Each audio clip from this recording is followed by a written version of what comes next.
Anxiety affects millions of people worldwide, and it is so common that I call it the common cold of the mental health. So let's understand anxiety.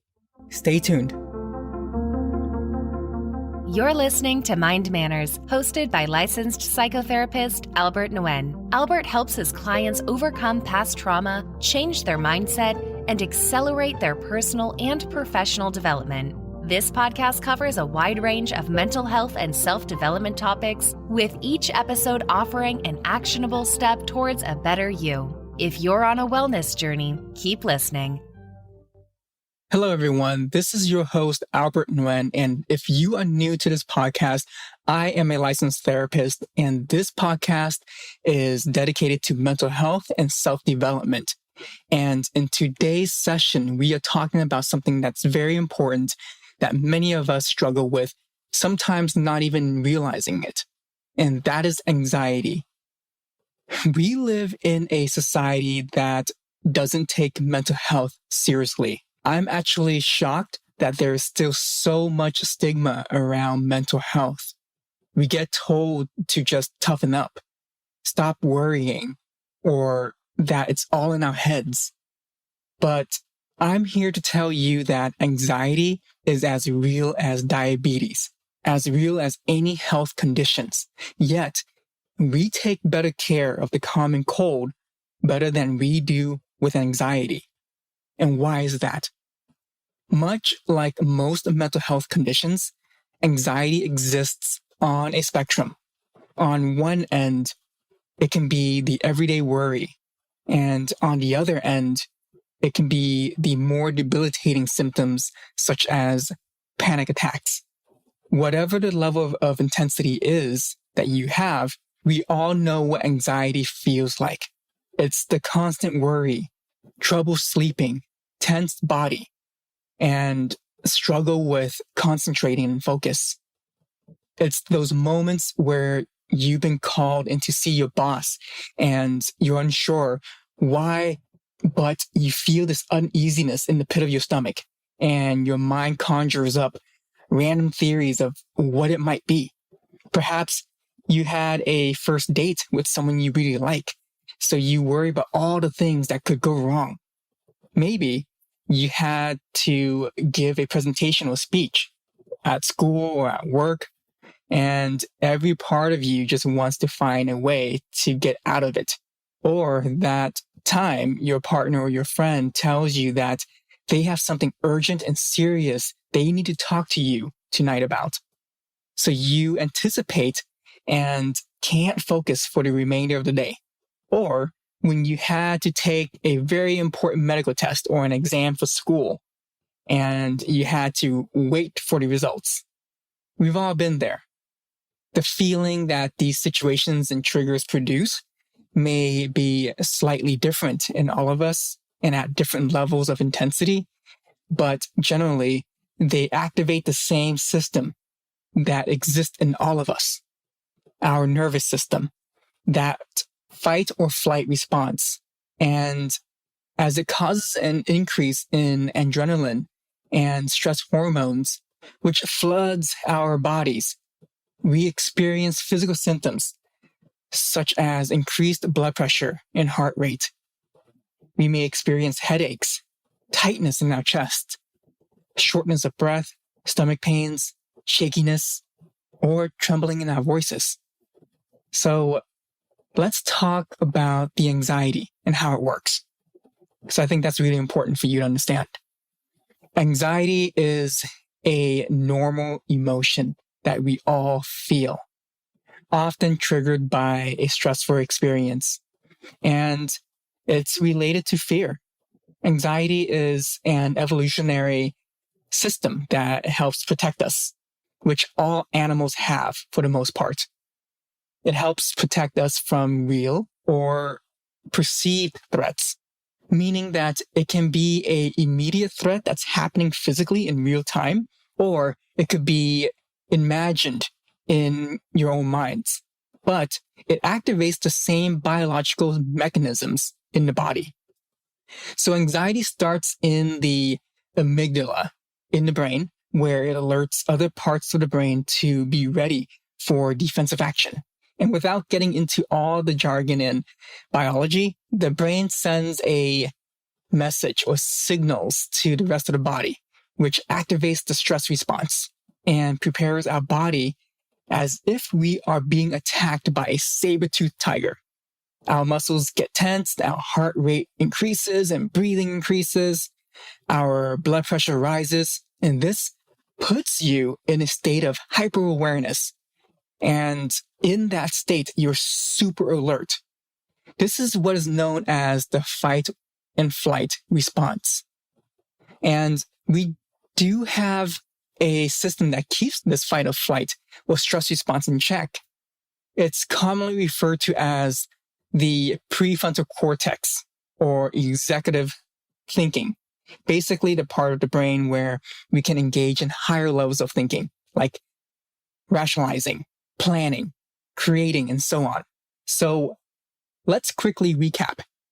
It works like this. If you see something you think is dangerous, say a lion, it sends a signal to the amygdala that it's time to run for your life. But the prefrontal cortex can say to the amygdala, hey, the lion is in a cage. You're safe. Calm down. You're okay. It's a feedback loop that keeps the stress response in check. But we know that it gets more complicated than that, especially with the daily stresses that we face. They're much more subtle and not as clear cut. And when it comes to anxiety, many of the mechanisms and stress response systems are functioning incorrectly. For many, anxiety can go into overdrive, where it's persistent and very pervasive, interrupting your ability to function daily, whether at work, at school, or in relationships, which leads many of us to avoid situations that may trigger symptoms. And like I keep saying, anxiety is very common, and most of us struggle with it at one point or another in our lives. And science shows that there are actual difference in the brain and how it's working with people who struggle with anxiety. The great news is that the brain is highly malleable. It's a concept known as brain plasticity, meaning that the brain can adapt, change, and rewire itself by forming new connections through experience. And this happens all through our entire life. So, anxiety is treatable, and you don't have to suffer. You can get better with treatment. Remember, anxiety is not about personal flaws or weaknesses. It's about changing brain patterns. Of course, change is always easier said than done. Anxiety can appear in many disguises. Sometimes they show up like anger, short-temperedness, or even rage or sadness. So it can be hard to detect. Anxiety can strike us in specific moments, like public speaking or social settings, or it may be something you wake up with every single day of your life without any specific triggers. A food for thought and practical information that you can take away from this. Start with the basics in managing anxiety. And I recommend this to all my patients in my practice to get your nutrition, exercise, and sleep in check. Are you optimizing those things, those three things? Coping and dealing with anxiety would be less of an uphill battle if you have these three things in place.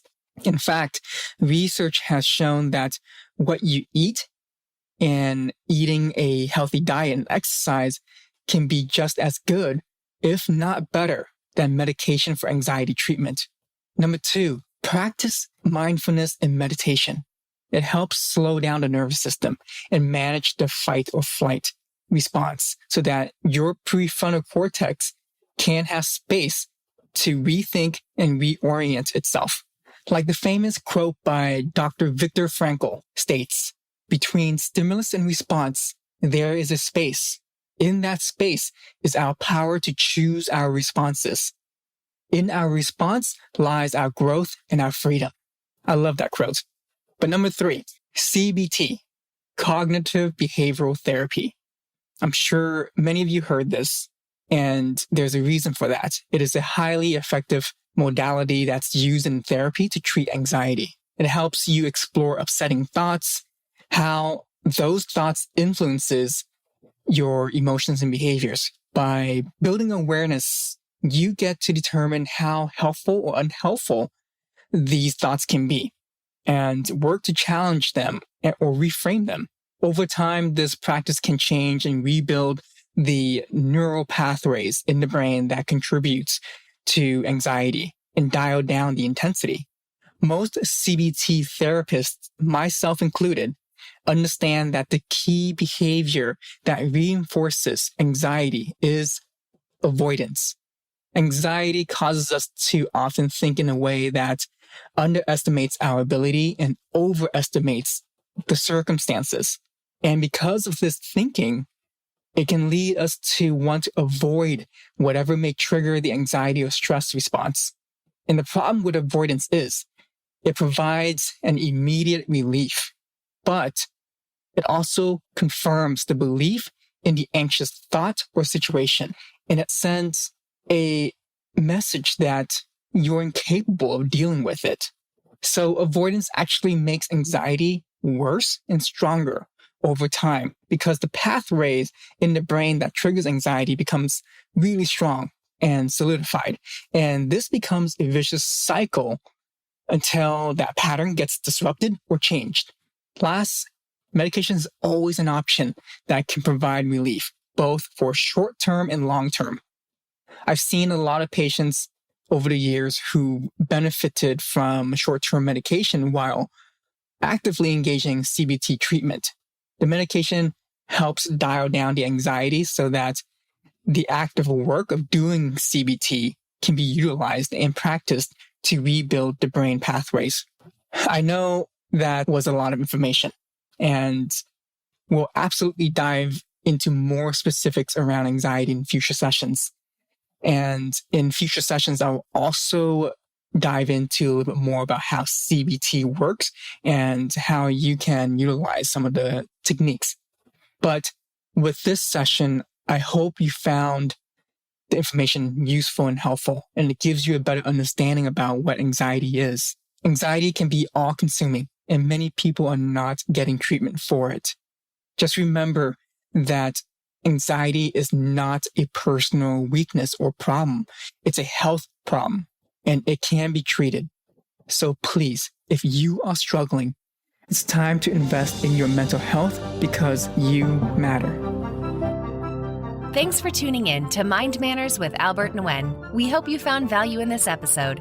If you'd like to work with Albert one-on-one, visit optimindcounseling.com to learn more about his private practice. Looking to join a community of like-minded individuals? Search Mind Manners Podcast Community on Facebook and join our group to connect with others on their wellness journeys. Finally, if you haven't already done so, please write us a 5-star review on Apple Podcast and let us know you're enjoying the show.